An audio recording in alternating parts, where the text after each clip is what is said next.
ஒட்டுமொத்த கேரளாவையும் உலுக்கி இருப்பது விஸ்மயா என்ற பெண்ணினுடைய மர்மமான மரணம். யார் இந்த விஸ்மயா? இந்த மரணம் ஏன் மர்மமானது? இதிலிருந்து நம்ம கற்றுக்க வேண்டியது என்ன? இந்த வீடியோ பார்க்குற உங்களுக்கு திருமணம் ஆகியிருக்கலாம் அல்லது திருமணம் ஆக போகிறவங்களா இருக்கலாம். தயவு செய்து இந்த வீடியோ முழுமையாக பாருங்கள். இந்த கேஸ்லேருந்து நீங்கள் கற்றுக்க வேண்டிய பல முக்கியமான விஷயங்கள் இருக்குது. தயவு செய்து பாருங்கள். முதல்ல விஸ்மயன்றவங்க யாருன்னா 24 வயது பெண். அவங்கள போன 2020ஆம் வருடம் மே மாதம் அப்பா அம்மா சேர்ந்து ஒரு நல்ல வரன் பார்த்து அவங்கள திருமணம் செய்து தராங்க. விஸ்மயாவை கிரண் குமார் என்ற ஒரு போலீஸ் அதிகாரிக்கு திருமணம் செய்து தராங்க. அங்கே கேரளாவில் இருக்கக்கூடிய கொல்லம் பகுதியில் இருக்கக்கூடிய மோட்டார் வெஹிக்கிள் டிரான்ஸ்போர்ட் டிபார்ட்மெண்ட்டில் அசிஸ்டன்ட் இன்ஸ்பெக்டராக இருக்கிறார் கிரண் குமார். கல்யாணம் சாதாரணமாக நடக்கலை. 100 சவரன் தங்க நகை கொடுத்து 1.25 ஏக்கர் நிலம் கொடுத்து ஒரு டொயோட்டா கார் 10 லட்சம் பெறுமதியான டொயோட்டா கார் ஒன்றையும் கொடுத்து வரதட்சணை கொடுத்து இந்த திருமணம் செய்து வச்சாங்க. ஆனால் திருமணமான அடுத்த நாளில் இருந்தே கிரண் குமார் விஸ்மயா அவர்களை டார்ச்சர் பண்ண ஆரம்பித்தாங்க. இந்த கார் என்னுடைய ஸ்டேட்டஸ்க்கு ஏற்ற மாதிரி இல்லைன்னு சொல்லி துன்புறுத்த ஆரம்பித்தார். இந்த காரை எடுத்துக்க சொல்லுவாங்க அப்பாவை, எனக்கு அதுலாம் காசாக தர சொல்லுன்னு பேரம் பேச ஆரம்பிச்சிருக்கிறாரு. நிறைய சண்டை நடந்திருக்கு. இந்த சண்டையினால் சில மாதங்கள் முன்பு விஸ்மயா தனது தாயார் வீட்டுக்கே வந்துட்டாங்க. அதை விட கொடுமை என்னன்னா, விஸ்மயா ஒரு மெடிசன் ஸ்டூடெண்ட். தன்னுடைய மருத்துவக் கல்லூரியில் தேர்வுகளை எழுதுவதற்காக கடந்த பிப்ரவரி மாதம் போன விஸ்மயாவை அந்த எக்ஸாம் ஹால் வாசலுக்கே போன இன்ஸ்பெக்டர் கிரண்குமார் நேரில் போய் சமாதானம் பண்ணி, இனிமேல் உன்னை நான் கொடுமைப்படுத்த மாட்டேன், தயவு செய்து என்னோட வீட்டோட வந்து இரு, நாம் சமாதானமாக போயிடலான்னு சொல்லி சமாதானம் பண்ணி அவர் வீட்டுக்கு கூப்பிட்டு போயிட்டார். சரி, அந்த வீட்டுக்கு போன பிறகு யாராலையும் விஸ்மயாவை தொடர்பு கொள்ளவே முடியல. ஏதாவது ஒரு ஃபோன் எடுத்து விஸ்மயா அவங்களுடைய அப்பாவுக்கோ அம்மாவுக்கோ தம்பிக்கோ யாருக்காவது ஃபோன் பண்ணால் உடனே கிரண்குமார் அந்த ஃபோனை பறித்து கீழே போட்டு உடைக்கிறாரு. இப்படி 4 ஃபோன்கள் வரைக்கும் உடைச்சிருக்கார். நாளுக்கு நாள் இந்த மாற்றுக்காருக்காக பணத்திற்காக கிரண்குமார் மட்டுமல்லாது கிரண்குமாரில் வீட்டில் இருக்க அவங்களுடைய அப்பா அம்மா 2 பேரும் சேர்ந்து உடந்தையாக இருந்து அடித்து துன்புறுத்திருக்கிறாங்க. உடல் ரீதியாக மன ரீதியாக துன்புறுத்தியிருக்கிறாங்க. எப்படியோ யாரோ ஒரு நெய்பருடைய ஃபோனை வாங்கி தன்னுடைய உடம்பெல்லாம் எப்படியெல்லாம் அடிபட்டிருக்கு என்று கண்ணம் கை கால் எப்படியெல்லாம் துன்புறுத்திருக்காங்கன்னு எல்லா ஃபோட்டோவும் எடுத்து தன்னுடைய கசின்ஸ்க்கு விஸ்மயா அனுப்பி வச்சிருக்கிறாங்க. விபரீதத்தை உணர்ந்த விஸ்மயாவினுடைய பெற்றோர் எப்படியாவது அவங்களை மீட்டுறணும் போலீஸ் ஸ்டேஷனுக்கு போய் கம்ப்ளைண்ட் கொடுக்குறாங்க.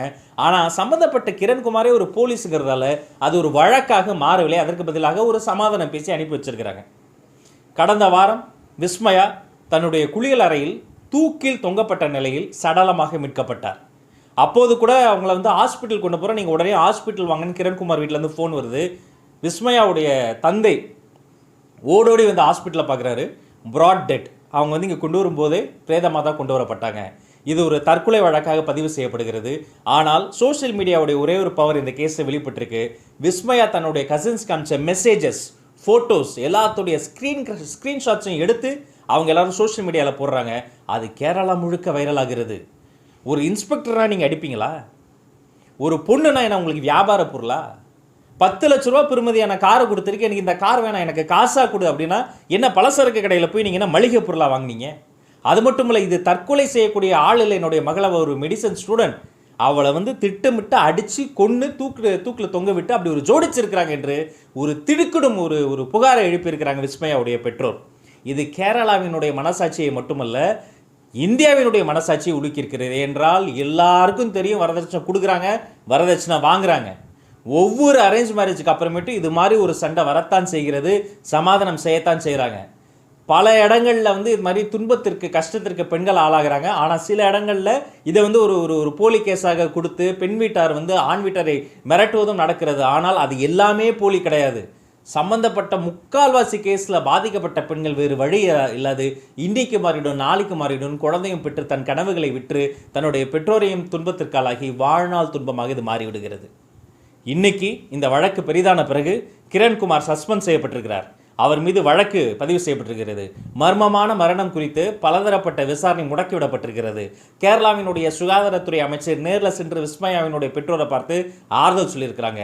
கேரளாவுடைய சீஃப் மினிஸ்டர் பினராயி விஜயன், திருமணம் என்பது வியாபாரமாக மாற்றாதீங்க, அது 2 வீட்டாரும் சேர்ந்து வியாபாரம் செய்வதற்கு அது ஒரு வியாபார பொருள் அல்ல, வரதட்சணை என்பது 60 ஆண்டு காலமாக இந்தியாவில் தடை செய்யப்பட்ட ஒரு குற்றம், அதை பற்றி நீங்கள் முன்னெடுத்து போகவே கூடாது என்று கடுமையாக இதை கண்டிச்சிருக்கிறார்.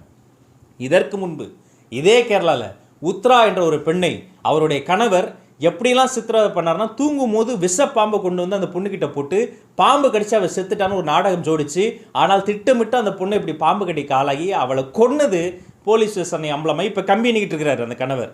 தொடர்கதையாக இப்படி மனைவியை துன்புறுத்துவது, டொமஸ்டிக் அபியூஸ் செய்வது, டவுரி கேட்பது என்பது எப்படி ஒரு சகஜமாக இருக்கிறது? ஒவ்வொரு ஆண் குழந்தையும் வளர்ப்பது ஒரு பெண் தானே. வீட்டில் என்ன சொல்லி நம்ம வளர்க்குறோம்? தொன்று தொட்டு இந்த மேரேஜை பற்றி நம்ம எவல்யூஷனில் பார்க்கும் பொழுது, மேரேஜ் பை பர்ச்சேஸ் என்பது விலை கொடுத்து ஒரு திருமண பந்தத்தை உருவாக்குவது. மேரேஜ் பை சர்வீஸ் என்பது மாமனார் வீட்டுக்கோ மாமியார் வீட்டுக்கோ சென்று சேவகம் செய்து அதன் மூலமாக அங்கே உறவுக்குள் இணைவது.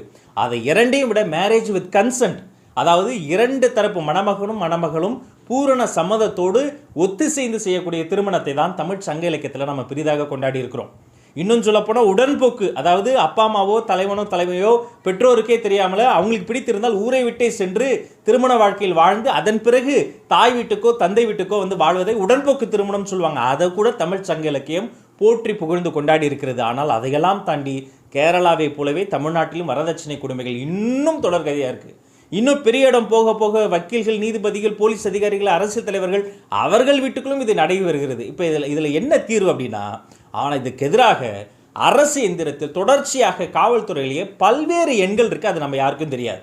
தயவு செய்து இந்த வீடியோவை எல்லா லேடிஸ்க்கும் ஷேர் பண்ணுங்கள். 1000 பொய் சொல்லி ஒரு கல்யாணம் பண்ணலாமாங்க? இல்லை 1091 கல்யாணத்துக்கு பிறகு நடைபெறக்கூடிய டொமஸ்டிக் அபியூஸ்க்காக நீங்கள் எப்போ வேணால் ஃபோன் பண்ணி கம்ப்ளைண்ட் ஃபைல் பண்ணக்கூடிய, நம்ம மறுபடியும் சொல்கிறேன் 1091. தயவு செய்து எல்லா பெண்களுக்கும் இந்த வீடியோவை ஷேர் பண்ணுங்கள். தயவு செய்து இந்த வெப்சைட்டை குறித்து எல்லோருக்கும் பகிருங்க. நம்ம குடும்பத்தில், நம்ம ஃப்ரெண்ட்ஸ் குரூப்பில், நம்ம ஃபேமிலி குரூப்லலாம் இந்த இன்ஃபர்மேஷனை ஷேர் பண்ணுங்கள்.